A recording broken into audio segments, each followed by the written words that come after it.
Students, well, we were discussing about hydrogen bonding in the last lecture.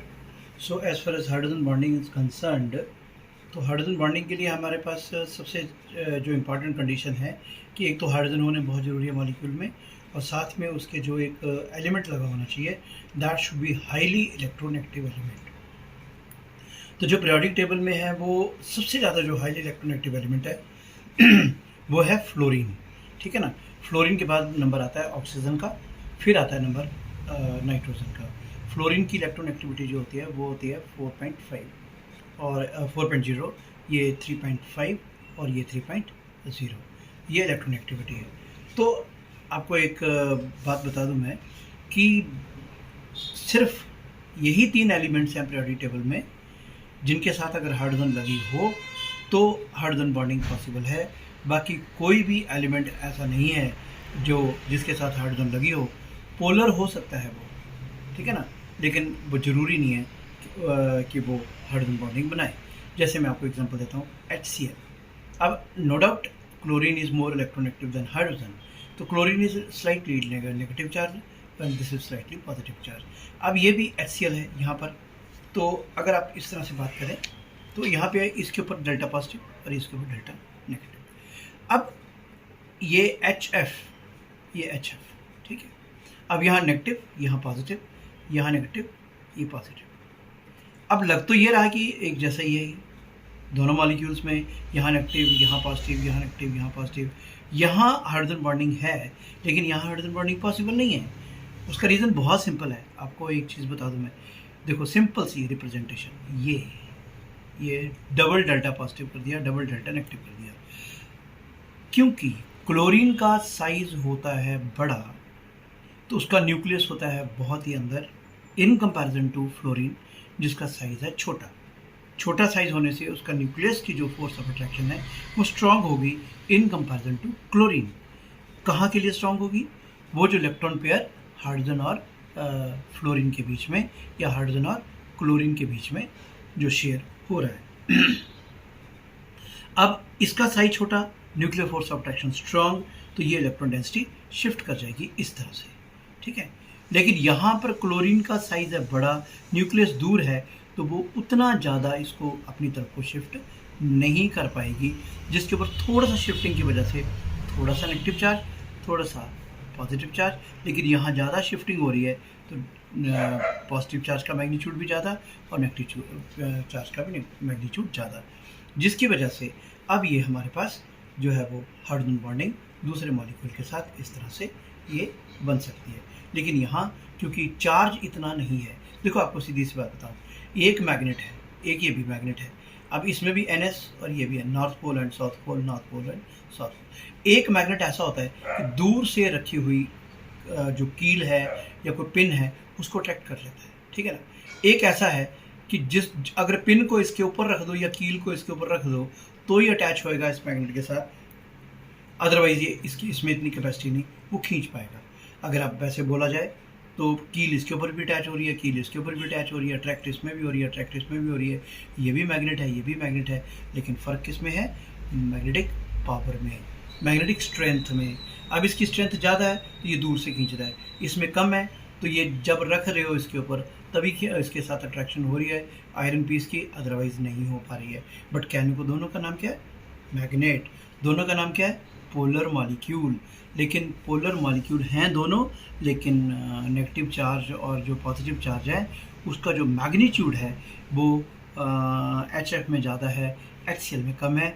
इस वजह से सिर्फ 3 ही एलिमेंट हैं जिनका साइज़ छोटा होने की वजह से, nuclear force of attraction strong होने की वजह से जो शेयर्ड पेयर ऑफ इलेक्ट्रॉन है वो इनकी तरफ को शिफ्ट कर जाता है, जिसकी वजह से हाइड्रोजन बॉन्डिंग पॉसिबल है।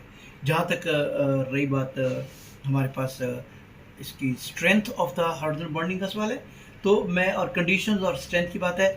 एक तो मैंने आपको बता दिया कि पहली कंडीशन हाइड्रोजन के साथ इलेक्ट्रोनेगेटिव एलिमेंट का अटैच होना बहुत ज़रूरी है। दूसरा, ये जो इलेक्ट्रोनेगेटिव एलिमेंट है इसका साइज जो है वो छोटा होना चाहिए, साइज स्मॉल होना चाहिए। और हमारे पास आप थर्ड अगर आप बात करो तो मैग्नीट्यूड ऑफ चार्ज भी हमारे पास ज़्यादा होगा, तभी ये जो है वो चार्ज जो है उसका मैग्नीट्यूड ज़्यादा होगा, तभी इंटरमॉलिक्यूलर या इंट्रामॉलिक्यूलर हाइड्रोजन बॉन्डिंग जो है वो पॉसिबल है। इंटर एंड इंट्रा मैंने आपको कल समझा दिया था।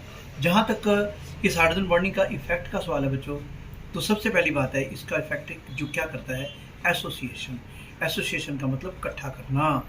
जैसे आपने एसिटिक एसिड के बारे में सुना होगा, एसिटिक एसिड जिसको आप विनेगर सिरका बोलते हो आप, तो ये उसका फार्मूला है CH3COOH, ठीक है ना। ये एक मॉलिक्यूल है इसका, विनेगर का या एसिटिक एसिड का। ये दूसरा मॉलिक्यूल है एसिटिक एसिड का।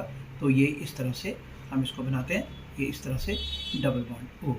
अब OH, oxygen is more electronegative than hydrogen, delta negative delta positive, ठीक है ना।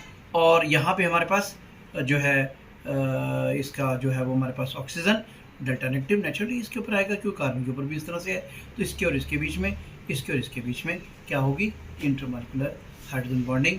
एक मॉलिक्यूल और दूसरे मॉलिक्यूल जो है दोनों आपस में इस तरह से क्या करा इसने, देखो इसको बोलते हैं dimer. Dimer, mer mean structure, di mean two, दो स्ट्रक्चर मिलकर, ये एक एसिटिक एसिड का मॉलिक्यूल, ये दूसरा एसिटिक एसिड का मॉलिक्यूल, दोनों के बीच में इंटरमॉलिक्यूलर हाइड्रोजन बॉन्डिंग, पूरा एक बड़ा मॉलिक्यूल सा बन गया ये। लेकिन इसको बोल देते हैं हम डाइमर। टू स्ट्रक्चर मिलकर एक स्ट्रक्चर बनाए डाइमर, तीन मिलके बनाए ट्राइमर, चार मिलके बनाए टेट्रामर, बहुत सारे मिलके बनाए तो बहुत सारे के लिए क्या आ जाता है हमारे पास वर्ड, पॉलीमर, ठीक है ना। तो ये हमारे पास पॉलीमीन बहुत सारी स्ट्रक्चर मिलके एक स्ट्रक्चर बना दें, बड़ी स्ट्रक्चर बना दें, दैट इज कॉल्ड पॉलीमर। आपको सिंपल सा एग्जांपल देता हूँ मैं, एक लड्डू, ठीक है ना। एक लड्डू में हमारे पास छोटे छोटे बूंदी के दाने होते हैं, जब उनको इकट्ठा करा जाए एक लड्डू बनता है। तो अब इसमें सैकड़ों बूंदी के दाने होंगे, तो ये जो बूंदी के दाने इनको बोल देते हैं मोनोमर, ठीक है ना।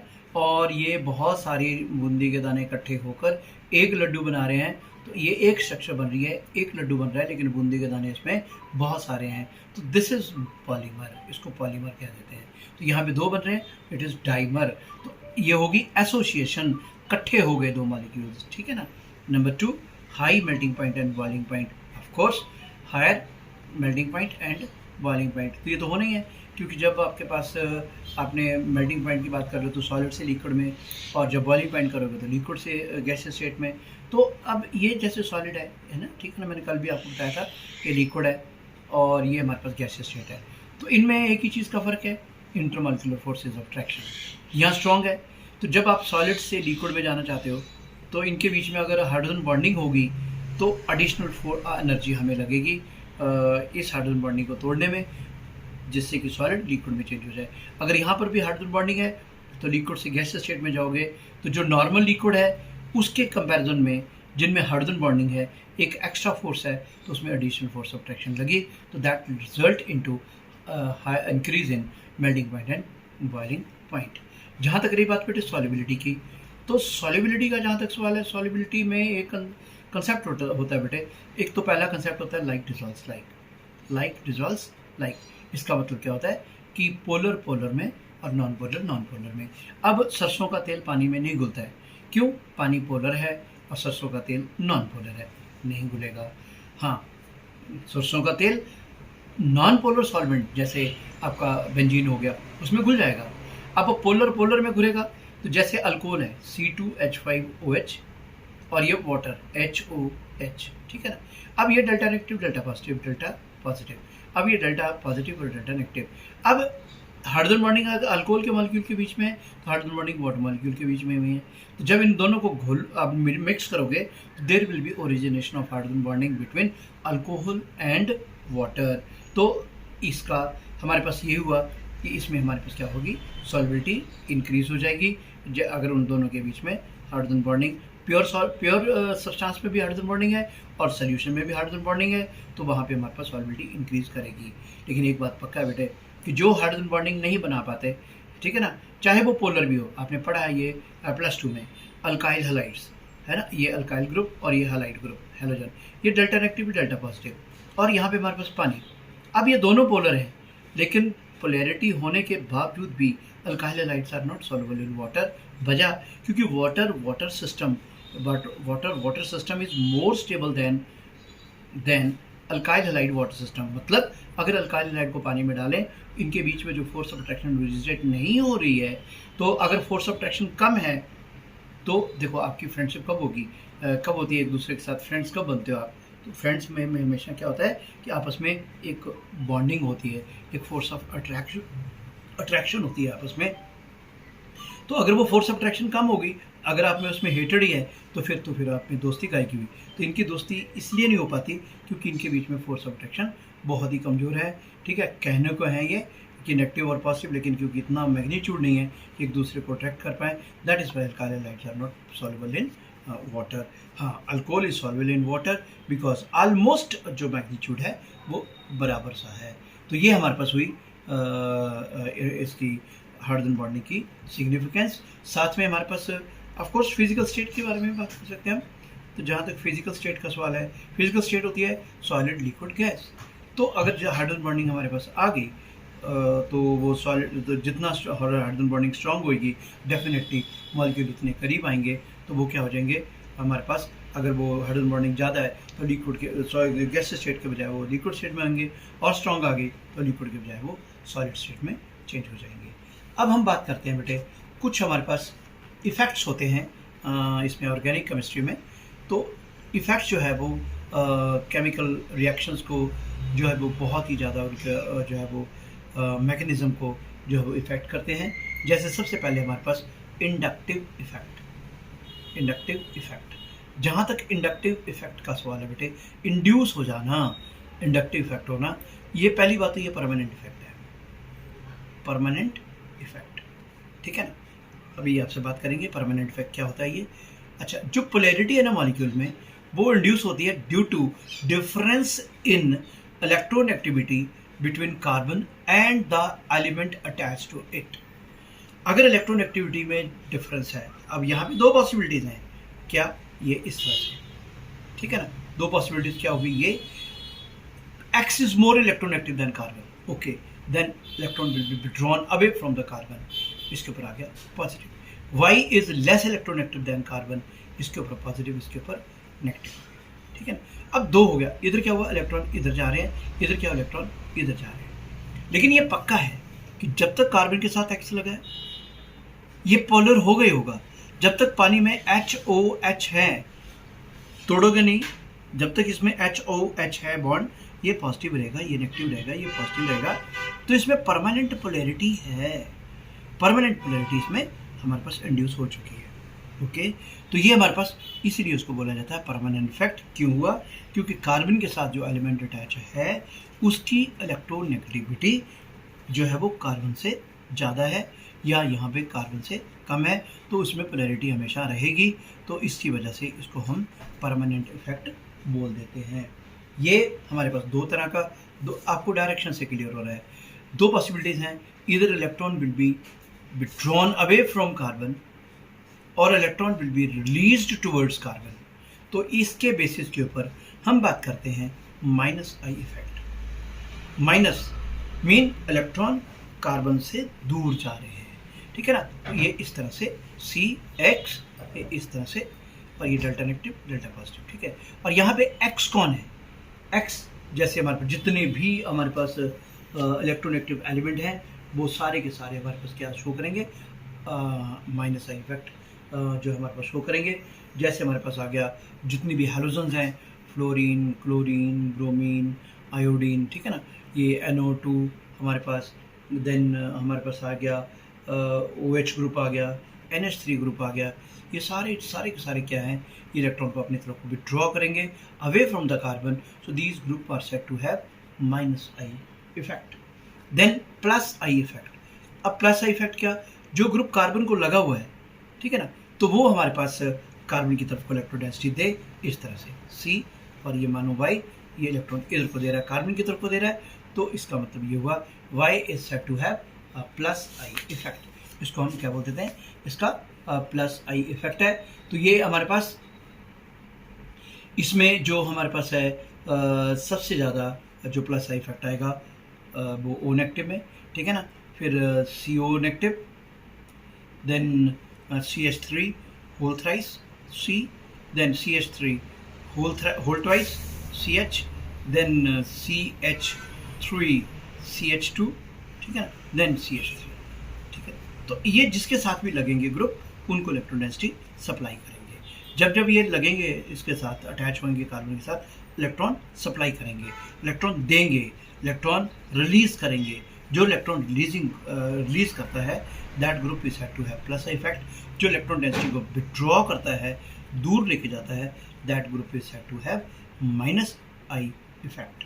तो ये हमारे पास हुआ इसके बारे में, इंडक्टिव इफेक्ट के बारे में। तो जहाँ तक इंडक्टिव इफेक्ट का सवाल है बेटे, अब ये जो इंडक्टिव इफेक्ट है इसका हमारे पास जो इसकी जो एप्लीकेशंस हैं उसके बारे में बात करते हैं हम। जैसे relative acid strength, relative acid strength आपने एक आर्हेनियस का कंसेप्ट पढ़ रखा होगा। आर्हेनियस कंसेप्ट क्या होता है कि any substance which releases H positive ion that is acidic in nature. जैसे ये RCOH और इसमें इसको पानी में डालोगे आप, it will give you RCO negative जमा H3O पॉजिटिव।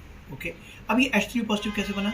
इसने दिया RCOO नेगेटिव जमा H पॉजिटिव, ठीक है। और वाटर का क्या है? OH और ये H। अब यहाँ पे लोन पेयर है तो ये अपना लोन पेयर इसको डोनेट कर देता है। मेरे पास क्या बन गया? H3O पॉजिटिव बन गया, हाइड्रोनियम आयन। तो बेसिकली रिलीज क्या हुआ? H पॉजिटिव आयन जो वाटर ने एक्सेप्ट करा और बना हाइड्रोनियम आयन।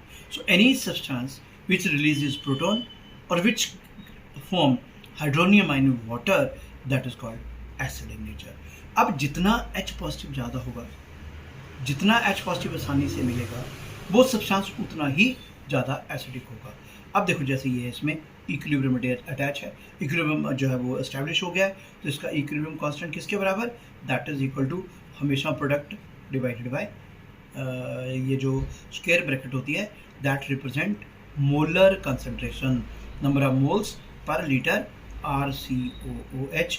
अब देखो यहाँ पे एक ध्यान देना, मैंने वाटर को यहाँ पे कंसिडर नहीं करा क्योंकि पानी एक्सेस में होता है। Water has no effect on relative strength, ठीक है ना। स्ट्रेंथ किसके ऊपर डिपेंड करेगी? ये कितना टूटता है। तो ये हमारे पास वाटर इसका इस तरह से इसके केस में हमारे पास जो है वो हमने इसका this is called ionization constant, K is called ionization constant.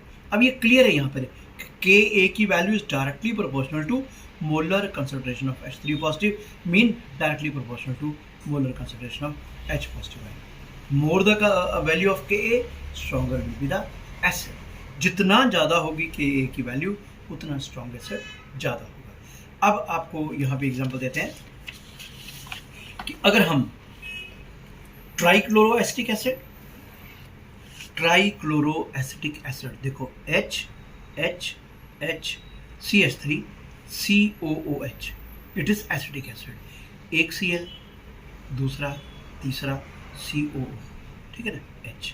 ये हुआ एसिटिक एसिड और ये हुआ हमारे पास trichloro acetic acid, trichloro acetic acid. अब ये देखो ये जो क्लोरीन है ये इलेक्ट्रॉन जो है वो विड्रॉइंग है, अपनी तरफ को इलेक्ट्रॉन खींचता है अपनी तरफ को। तो इससे हुआ क्या? इफेक्ट किसके ऊपर पड़ा? इस OH ग्रुप के ऊपर पड़ा, जिसकी वजह से Cl CO नेगेटिव जमा H पॉजिटिव, और यहाँ पे क्या है? H CO नेगेटिव जमा H पॉजिटिव। अब देखो इसका है माइनस आई इफेक्ट। इसने इलेक्ट्रॉन विड्रॉ करे अपनी तरफ को, अल्टीमेटली इफेक्ट किसके ऊपर पड़ा? COH ग्रुप में। हुआ क्या? आसानी से रिलीज हो गया H positive ion. Mean trichloro acetic acid is much stronger acid than acetic acid, क्योंकि यहाँ पर हाइड्रोजन और कार्बन की दोनों की इलेक्ट्रॉन एक्टिविटी ऑलमोस्ट बराबर, इसकी 2.1 होती है, इसकी 2.4 होती है कार्बन की, तो इलेक्ट्रॉन यहाँ पे विड्रॉ नहीं होते हैं।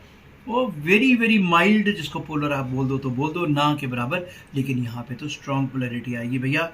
ये क्लोरीन इलेक्ट्रॉन अपनी तरफ को पूरी तरह से विड्रॉ करेगा, जिसकी वजह से इसने इलेक्ट्रॉन विड्रॉ करे, इसके ऊपर पॉजिटिव आया, इसने इस कार्बन को बोला, इस कार्बन ने इसको आगे ऑक्सीजन को बोला। अब हाइड्रोजन सबसे कमज़ोर, इसका इलेक्ट्रॉन पेयर अपनी तरफ को खींच लिया ऑक्सीजन ने, ये हाई पोलैरिटी आ गई इसमें, और ये आसानी से पानी में इसने O नेगेटिव और ये H पॉजिटिव इसने इलेक्ट्रॉन जो है वो अपनी तरफ को विड्रॉ करके H पॉजिटिव को आसानी से रिलीज कर दिया। तो जितना ज़्यादा माइनस आई इफेक्ट ग्रुप लगा होगा एसिड की स्ट्रेंथ उतनी ज़्यादा इंक्रीज होती चली जाएगी। उसी तरह से हम बात करते हैं इसकी अमीन्स की, उनकी बेसिसिटी। अब बेसिसिटी, बेसिक नेचर का जहाँ तक सवाल है बेटे, बेसिक नेचर होता है बेसिक नेचर हम यहाँ पे लुइस का कंसेप्ट ले लेते हैं। जहाँ तक बेसिक नेचर का सवाल है, लुइस का कंसेप्ट होता है which can donate pair of electron, ठीक है ना। आर्यन कंसेप्ट होता है which give OH negative ion in water, जैसे RnH2 mean plus water, it will give you RnH3 positive जमा OH नेगेटिव, ठीक है ना। ये मेरे पास आ गया इसका अमीन्स का। तो Kb की value ionization constant of base, it is RnH3 positive OH negative, और ये हमारे पास आ गया RnH2। सेम कंसेप्ट, वाटर को फिर कंसिडर नहीं करेंगे, वाटर इज इन एक्सेस। अब Kb is directly proportional to OH negative, ठीक है। मतलब जितनी कंसंट्रेशन OH नेगेटिव आयन की ज़्यादा होगी उतना स्ट्रॉन्ग बेस वो होगा। अब हम कंपैरिजन करते हैं यहाँ पर कि हमारे पास RnHH, ठीक है ना, और RnH R ऐसे बात कर लेते हैं, और ये RnR ये इस तरह से। अब ये है हमारे पास 1 degree amine, this is 2 degree amine, this is 3 degree amine. अब अगर हम बात करें प्लस आई इफेक्ट के बेसिस के ऊपर, लुइस कंसेप्ट के बेसिस के ऊपर, अब ये नाइट्रोजन के पास क्या है, lone pair. It can donate lone pair electron, any substance which donate electron pair, that is Lewis base. अब यहाँ पे इसके 3 कमाऊ पुत्र जो उसको इलेक्ट्रॉन दे रहे हैं, जो उसको पैसे भेज रहे हैं, जितना मर्जी दान कर लो, तो ये इलेक्ट्रॉन पेयर आसानी से जो है वो डोनेट कर सकता है। यहाँ पे 2 ही हैं तो थोड़े इलेक्ट्रॉन होंगे, थोड़ा डोनेट होगा। यहाँ पे तो है ही एक, ठीक है ना। तो इस और अमोनिया के केस में है ही कोई नहीं, ठीक है ना। तो इसका मतलब ये हुआ कि अमोनिया जो है वो बहुत ही कम बेसिक है इन कंपैरिजन टू ये 3 डिग्री अमीन। वजह ये अल्काइल ग्रुप का प्लस आई इफेक्ट। तो जितना प्लस आई इफेक्ट जो है वो बढ़ता जाएगा ग्रुप का, इलेक्ट्रॉन पेयर उतनी आसानी से डोनेट हो जाएंगे और बेसिक स्ट्रेंथ उतनी ज़्यादा इंक्रीज करती चले जाएगी। तो ये हमारे पास हुआ इसके बारे में, इंडक्टिव इफेक्ट के बारे में। तो मैंने आपसे जो बात करी, I am just repeating that one, कि हाइड्रोजन बॉन्डिंग का जहाँ तक सवाल है बच्चों, जहाँ तक हाइड्रोजन बॉन्डिंग का सवाल है वो हमने पढ़ा। कंडीशंस क्या है, एक तो हाइड्रोजन एटम अटैच होना चाहिए, हाइड्रोजन कह रहा हूँ, हाइड्रोजन के साथ इलेक्ट्रोनेगेटिव एलिमेंट अटैच होना चाहिए, और एक आपको मैंने पते की बात बताई कि this is the decreasing trend of the electronegativity. सबसे ज़्यादा इलेक्ट्रोनेगेटिव एलिमेंट पीरियोडिक टेबल में फ्लोरीन, दूसरे नंबर पे ऑक्सीजन, तीसरे नंबर पे नाइट्रोजन। और आपको मैंने बताया और भी इलेक्ट्रोनेगेटिव एलिमेंट है, क्लोरीन भी इलेक्ट्रोनेगेटिव है, आयोडीन भी इलेक्ट्रोनेगेटिव है, लेकिन हाइड्रोजन बॉन्डिंग सिर्फ ये 3 ही एलिमेंट बनाते हैं, क्योंकि इनकी इलेक्ट्रोनेगेटिविटी ज़्यादा होने की वजह से मैग्नीट्यूड ऑफ चार्ज जो है वो ज़्यादा होता है, जिसकी वजह से फोर्स ऑफ अट्रैक्शन जो हमारे पास बढ़ जाती है और हाइड्रोजन बॉन्डिंग हमारे पास जो है वो पॉसिबल है। अब हमारे पास हाइड्रोजन बॉन्डिंग के लिए पहली बात आ गई हमारे पास कि इलेक्ट्रोनेगेटिव एलिमेंट अटैच होना चाहिए। दूसरा, इलेक्ट्रोनेगेटिव एलिमेंट का साइज छोटा होना चाहिए, जिसकी वजह से वो हाइड्रोजन और नेगेटिव एलिमेंट, इलेक्ट्रोनेगेटिव एलिमेंट के बीच में जो इलेक्ट्रॉन पेयर है उसको अपनी तरफ को खींच पाए आसानी से। और तीसरा, नेचुरली चार्ज ज़्यादा होगा तो हमारे पास फोर्स अट्रैक्शन भी ज़्यादा हो जाएगी। इफेक्ट क्या है उसका, एसोसिएशन। देखो, इंटरमॉलिक्यूलर हाइड्रोजन बॉन्डिंग की वजह से ये 2 मॉलिक्यूल का एक मॉलिक्यूल बन गया, एक बड़ी स्ट्रक्चर बन गई, दिस इज कॉल्ड डाइमर, ठीक है ना। Higher melting point and boiling point, additional force of attraction है, मेल्टिंग पॉइंट और बॉइलिंग पॉइंट बढ़ेगा। Solubility like dissolves like, polar will be soluble in polar, और अगर किसी में हाइड्रोजन बॉन्डिंग है वो उसी में सॉल्युबल होगा जिसके साथ उसकी हाइड्रोजन बॉन्डिंग बनती हो, अदरवाइज वो उसमें सॉल्युबल नहीं होगा। ये मैंने आपको एग्जांपल दिया था कि alcohol is soluble in water because there will be origination of hydrogen bonding between alcohol and water, but alkyl halides are not soluble in water because alkyl halides are not capable of forming hydrogen bonding with water. ये हमारे पास हुआ। Then physical state, जितनी hydrogen bonding strong होगी तो वो gas state से liquid state से वो सॉलिड स्टेट में चेंज हो जाएंगे। देन इफेक्ट्स, पहला इंडक्टिव इफेक्ट, इंडक्टिव इंड्यूस हो जाना, पोलैरिटी का इंड्यूस हो जाना। तो ये इंड्यूस कैसे होती है? जब कार्बन को दो तरह के एलिमेंट लगते हैं, एक मोर इलेक्ट्रोनेगेटिव देन कार्बन, एक लेस इलेक्ट्रोनेगेटिव देन कार्बन। अब क्लियर हो रही बात कि एक ग्रुप वो होगा जो इलेक्ट्रॉन अपनी तरफ को विड्रॉ कर रहा है अवे फ्रॉम द कार्बन।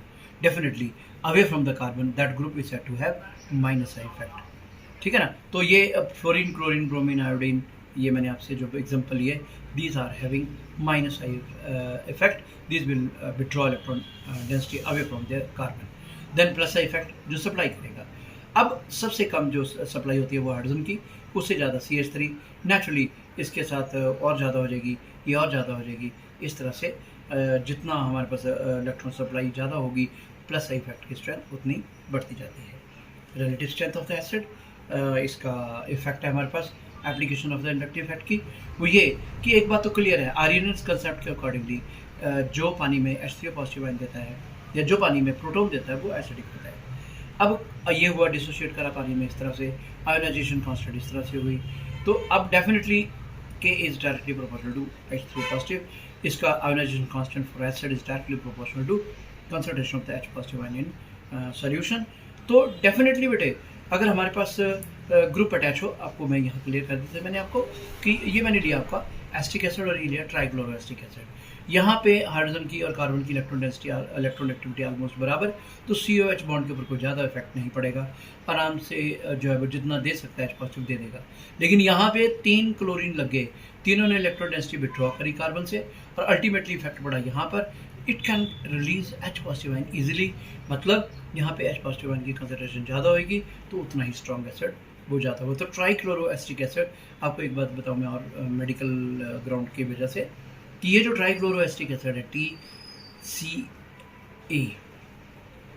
ये जो आंखों के इर्द गिर्द कोलेस्ट्रॉल जमता है या किसी के मुँह के होते हैं तो मेडिकल ट्रीटमेंट दी जाती है। जैसे ये मुँह का है, इसके ऊपर देखो खुद मत करना कुछ भी, इसको एक्सपर्ट ही कर सकते हैं, ये ट्राइक्लोरोएसिटिक एसिड यहाँ रख देते हैं, हल्का सा इसको टच करते हैं तो धीरे धीरे ये कोलेस्ट्रॉल या मोका ये जल जाता है, मतलब इतना स्ट्रॉन्ग एसिड ये होता है। तो ये ट्रीटमेंट मेडिकल कॉलेज में या अंडर एक्सपर्ट डॉक्टर के में दी जाती है, तो ये उसको जला देता है और मोका वहाँ से जड़ से ख़त्म हो जाएगा, और जो आंखों के इर्द गिर्द का कोलेस्ट्रॉल जो वो डिपॉजिट होता है उसको भी इसी तरह से जला देते हैं। जहाँ तक बेसिक नेचर का सवाल है बेटे, अब लुईस कंसेप्ट के अकॉर्डिंगली जो भी इलेक्ट्रॉन पेयर देगा that is basic in nature. Amines are basic because nitrogen के पास लोन पेयर है। अब यहाँ पे जितने ज़्यादा अल्काइल ग्रुप लगे हैं उतनी ज़्यादा इलेक्ट्रॉन डेंसिटी इसमें सप्लाई होगी, तो nitrogen can easily donate electron pair. तो ये हमारे पास most stronger base than 2 degree than 1 degree, ultimately ammonia least basic in comparison to amine. तो ये आज का लेक्चर यहाँ पे ख़त्म हुआ, धीरे धीरे स्पीड बढ़ाएंगे, अभी नहीं, तो इतना पढ़ना। In case you feel any problem, you can let me know. Thank you.